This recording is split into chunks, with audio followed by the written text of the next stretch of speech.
Saturday morning பிரேக்ஃபாஸ்ட்டுக்கு சக்கரவள்ளி கிழங்கு வச்சு புட்டு செய்யலான்னு சொல்லிட்டு அதுக்கு தான் ரெடி பண்ணிட்டு இருந்தேன். சக்கரவள்ளி கிழங்கு தோல் சீவிட்டு இந்த மாதிரி துருவி எடுத்து வச்சுக்கணும். அது கூடயே தேவையான அளவுக்கு புட்டு மாவு, கொஞ்சமாக உப்பு, கொஞ்சம் கொஞ்சமாக தண்ணி தெளித்து புட்டு மாவு பதத்துக்கு பிசைஞ்சு ஒரு 10 நிமிஷம் ஊற வச்சுட்டு ஆவியில் அவிச்சு எடுத்தோன்னா சூப்பரான சக்கரவள்ளி கிழங்கு புட்டு ரெடி.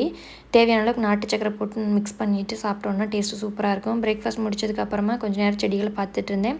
பக்கத்து வீட்டு பாப்புக்கு ஸ்கூல் லீவு, அதனால அவங்க கூட ஷட்டில்காக் விளையாண்டுட்டு இருந்தாங்க ஹஸ்பண்ட். நான் வந்து நேற்று கட் பண்ணி வச்சுருந்த டாப்பை ஸ்டிச் பண்ணிடலான்னு சொல்லிட்டு ஸ்டிச் பண்ணிகிட்டு இருந்தேன். கொஞ்சம் நேரம் ஸ்டிச் பண்ணிவிட்டு அதுக்கப்புறமா லஞ்ச் ரெடி பண்ண வந்துட்டேன். சாப்பாடு வச்சுட்டு வாழைத்தண்டு பொரியல், வாழைத்தண்டு சட்னி அரைச்சிக்கலான்னு ரெடி பண்ணிகிட்டு இருந்தேன்.